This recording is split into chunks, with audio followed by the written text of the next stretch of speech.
What's going on, guys? Matt here. It's been a while since I've done this, actually, but I'm coming back for a little return for the new season. Did leave abruptly last season around the Newcastle away stage where we did win. Did we win that game? I can't even remember, but it was a blast of a season. We did really well. I'm not sure with my predictions if I got my exact prediction right. I did say that we weren't going to go down. Didn't say it was going to be as an easy season, and this one here is not going to be an easy season either. Because today I'm going to be talking about the transfers that we have done during the course of the season so far. And with the season only 2 weeks away and transfer window closing early this year, have we done enough to potentially save ourselves? No.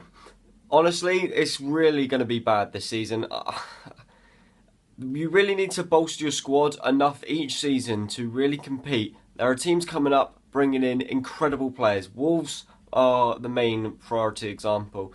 Spent a lot in the Championship, basically buying the league, and now coming in, bringing in Champions League quality players or Europa League. Rui Patricio in goal, simple as that, free transfer, nice and simple, getting the deal done. Yeah, we've got Begovic. Who's better? We'll find out one day.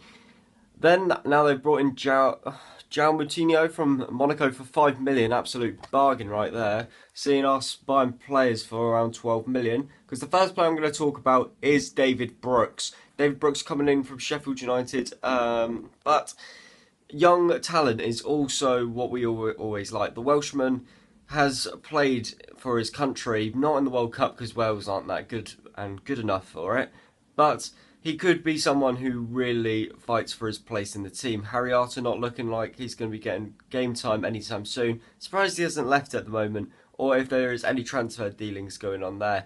I thought we might be able to bring in one or two players after the World Cup, but so far it has been a big zero on that. And David Brooks is going to be coming in, fighting for his place over around Andrew Sermon, Dan Gosling, Lewis Cook. Who's going to play? Is it going to be two midfielders, three midfielders? Are we going to go back to? Who knows? But David Brooks looking very good from his first pre-season game, first two pre-season games even, playing both Sevilla and Levante. A draw against Sevilla 1-1 and an incredible 7-goal thriller against Levante saw us a 4-3 win and our first pre-season victory. David Brooks being the only person coming in. Let's talk about the outs. Benik has left. If you haven't heard, that is absolutely crazy. If not, he moved to Wolves. 2 days later, moved to 2 days, I think it was. There was rumours of Benik going to Stoke. He's officially signed for Stoke on loan for 6 months, and I think a mandatory fee of a 2 million profit for Wolves. So they've done themselves really well. I don't know why we don't just sell him off to Stoke in the first place. Just keep it nice and simple. Maybe there's something in the contract going to Wolves. How Wolves had to buy him after his loan spell. Who knows? The next player we're talking about was Max Gradel. He was on loan to Toulouse all season last year. Got his game time there. He was really wanting game time down at Bournemouth, but you got a competition. We're bringing in winger after winger after all. Junior Stanislas is there. Ryan Fraser. Mark Pugh.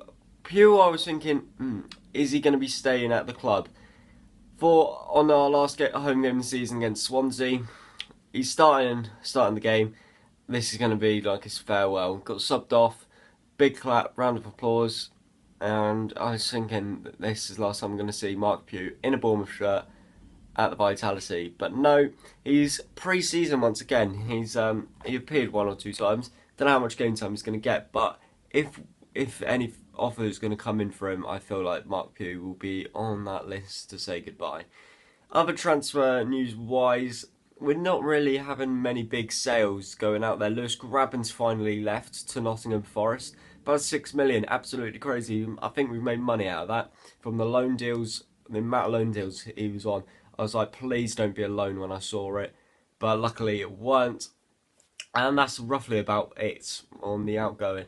Talking about transfer rumours though, we've got Jefferson Lerma from Colombia. Did play against England at the World Cup, unfortunately. I sent this in the semi-finals.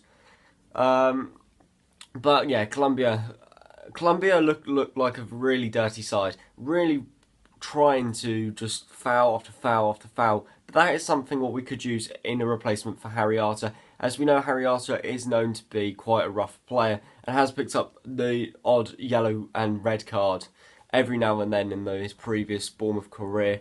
Will he pick up more? We'll find out. He's going to be going off to West Ham. West Ham probably won't bring him in anymore, bringing in Jack Wilshere. He'll probably go off somewhere. We don't know. We're not really too sure, but I don't see Harry Arter sticking around by the Thursday in about 2 weeks' time. I'm trying to work out days. The 9th of August, trying to work that out.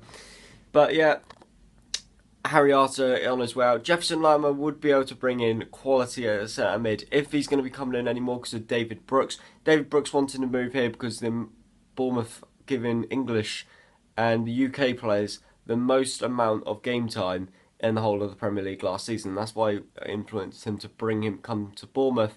And if he shows up, he could be a really good partnership with Lewis Cook. Lewis Cook already proven himself and could make a lot of money out of him in the future.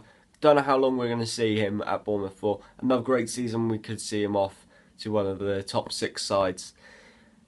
And yeah, that's about it. Got linked with some Uruguay defender in and around Levante as well, I think it was, and a Panama left back. So we'll go into more detail about that when more rumours come out over the next few days. What we're needing, striker, most likely, because I feel like we just need someone who will bolster the attack, get goals, more than 10 goals in the season. Josh King did that one season. Can he get back in it? We're going to have to wait and see. But he didn't really get to form last year, and we're really trying. This is the year I feel like we'll be in and around that relegation spot, unfortunately. I'm going to bring out my league predictions in the next few days. Stick around, because hopefully I'm going to be sticking around. But yeah, welcome back to Red and Black TV, of course. Subscribe down for more content. Like if you fancy, maybe put a comment, who knows. But Bournemouth season starting up in the next few days. Bristol City and Nottingham Forest coming up in the next few days. Match previews are coming out as well.